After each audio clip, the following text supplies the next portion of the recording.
Hey YouTubers, I just wrote down something to just throw out some facts for you. Um, Depending on your point of view, a lot of things are, from the relative to the, point of view of the person talking and their own motivations. You don't know what their ulterior motives and agendas are for saying what they do. A lot of the radicals say that Texas, California, and southwestern United States were stolen states and stolen territories through a war of aggression and conquest by the Americans. Well, in truth, the Americans and the Mexicans who were living in those states at the time uh, were fighting a war of independence. It depends on who you're talking to as to what they call it. Um, the the Mexicans who were living there, the Mexican nationals that were living there, were fighting 10 years before the Americans decided to join the War for Independence of Texas. Were fighting for 10 years to break away from Mexico and their dictator, who had been murdering thousands and thousands of men, women, and children. Anybody that opposed him, they were trying to break away 10 years before the Americans got involved in Texas. It was 1836, and their control of California was in name only. I mean, it was a lawless territory that nobody controlled, and it was just claimed because Mexico decided to claim it. Because you got to remember, they took California, Texas, New Mexico, Arizona, and all of Mexico from the rule of Spain in their war of independence. But to the Spanish, it was a war of conquest and thievery. It depends on how you look at things. And you've got to remember also that there were 10 times as many Americans living in Texas, Arizona, California as there were Mexican nationals at the time. The Mexican nationals that were there welcomed the Americans coming to help them break away from Mexico and to later become part of the United States. They saw it as people coming to help them be free. Um, and what they, it all depends on how you look at things. And you got to remember the people that are out there, you Americans that are out there, um, thinking you're doing right and doing the liberal, open-minded, helping helping them protest. You got to understand there are people out there trying to fulfill their own agendas, and they're using your being naive and well-wishing as using you as a weapon. They like that the media can see that there are blacks and whites and some Mexican Americans in your group, and they like for the media to see it because the media will pick up on it. The point is you're being used. Once they get their agenda filled, say in their perfect world, they get their agenda filled. Who will be the next target? Well, oh, there's whites. You need, you're white, you're a European. Yeah, you were helping us, but now we don't have any other enemy. Because you got to understand, those kind of groups need an enemy.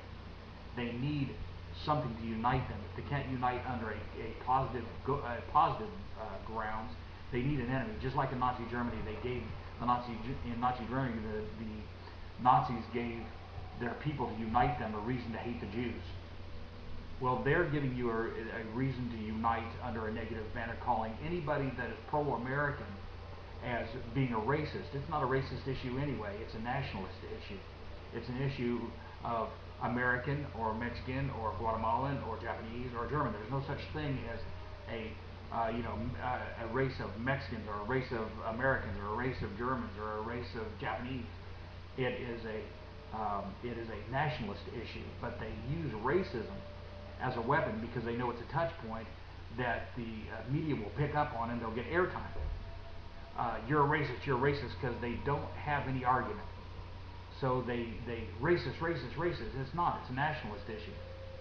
Um, Goodness, you guys are smart enough to see that, and sooner or later, you're going to end up being the target. And the Latinos that are in there too. You got to think of it. What do you want in a perfect world, in their perfect world, and the Americans are give all the states back and all of it, everything is back the way they think it should be. Um, the you want What do you want the area to degenerate into crime and murder and mayhem that is already south of the Rio Grande? Do you want it to revert to that, or do you want to keep it a free area where people can pursue their freedom. I mean, goodness gracious! I mean, it's a no-brainer. Um, it's not, and it's not the people south of the border's fault. The common man working down there. I don't blame him trying to come here. I mean, goodness, I wouldn't want to be there anyway, myself. But it doesn't help bringing it up here and just allowing, throwing open the doors and allowing it to come up here for the sake of being open-minded and you know, multiculturalism. Multiculturalism hasn't worked real good over in Europe, and it won't work here. There's a reason they want to come here, is because we are different and we need to defend that. And goodness, you guys that are Latinos especially should understand it. Sooner or later, it's going to come to a point where now you're not Latino enough. We're from old Mexico. You're a Chicano, or you're an American of Mexican or Latino descent. You're not like us, because they need someone to hate, to unite them, to keep them united. And please understand you're being used. But you know, again, I'm bouncing around. But also a couple of the other facts that I wanted to say was, like for instance, they call it a war of conquest. In that case, shouldn't they, since they took the lands from Spain, shouldn't they give it back to Spain, and then in turn, once that land is ceded back to Spain because of their war of conquest, or war of independence, depending on who you talk to, shouldn't Spain, once they get the land back, give it back to to the Hopi and the Apache and the Navajo peoples, because they took it from them, and before that, the Aztecs and the Maya took it from them. I mean, goodness gracious, it'll keep going back and back and back. Who should have what for who? Until DNA decides to prove once and for all, and archaeological digs prove once and for all that we got to give everything back to the Oriental, or to the Chinese, because they came over on the Alaskan, the Alaska Siberian land bridge. It's ridiculous. The point is they're making silly arguments. Guys, we need to protect our country. Be you Latino, be you white, black, be you Cuban American, be you Mexican American. It doesn't matter.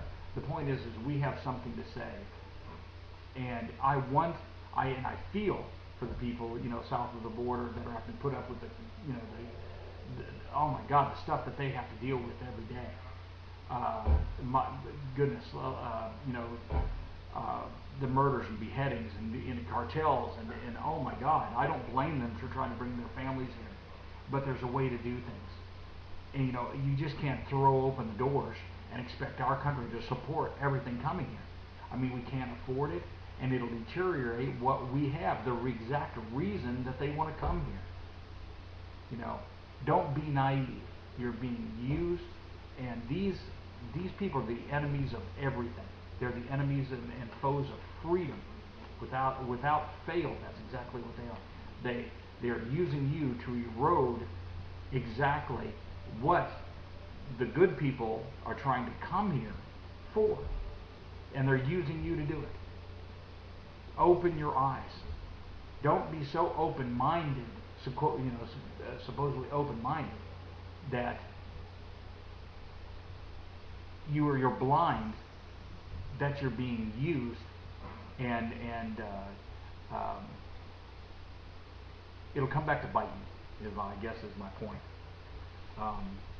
I had written down a few other things, but it doesn't really matter. The point is the anarchists, communists, socialists, they have their own agendas. Mine's simple. Mine's to defend a country that still allows you to dare to be an independent, and you fail or succeed at your own hand, and you have the rights that you do in the United States. It's worth fighting for. Guys, don't be used. Because I tell you what, you're destroying, you're helping them destroy what the people in other countries are dying to come here for. The reason that they come here, they'd like nothing better than to tear us down. And that and as well-meaning as you are, you're helping facilitate that. You're helping them do it. They are your enemies. They are my enemies. Anybody when I say I'm pro-American, I'm pro-American about keeping America the shining beacon that it is to countries where you are downtrodden, where there are people poor, where there are people hungry. I am all for keeping it like that and helping them if we can. But you're not helping them by just eroding the the exact country and conditions and environment and society that they are coming to be part of. It just doesn't make any sense. Um, Help me defend our country. I mean, goodness gracious, it's a no-brainer, you know. But anyway, that's just my thoughts. I just thought I'd throw it out there anyway. But just keep in mind, when these people, these anarchists and the communists that you're standing by, this is what I want you to think if you see this video. Next time you're marching with them and they're waving their banner, you know, down with racist Arizona law or California law, or down with this, down with that. Ask them this question: if they succeed, what is their answer to what already exists? What is their answer to, as flawed as it is, what is better than the American society that they're trying to tear down? Ask them that. And once it's all and over and they've succeeded in what they're doing, ask them what is their idea of the perfect society that is better than what they're fighting to destroy. And look past all the slogans and dogma about the Communist Workers' Party and the people this and for the people that. But look at other socialist and communist countries. They do not work. They do not work. Ask them that question. What is their alternative that is so great that it would be better than what we have now? Or people wouldn't want to come here. The point is that if socialists and communists were so great, communist systems and socialist systems were so great, why aren't we going there? Why aren't the people in the poorer countries fighting to go to Venezuela and go south and go to the other, fighting to get into China or North Korea? Why are they not fighting to get into Cuba? Why are there not giant shiploads of people going and landing on Castro's beaches? I mean, come on, you're not idiots. These people have motives that are their own, and you're being used. Just open your eyes. Anyway, God love you, and I wish the best for everybody that is in danger, in the South, and goodness gracious, I really do. And I worry about my guys over in the Middle East too. So God love you, and those are just my idea. Go Bears.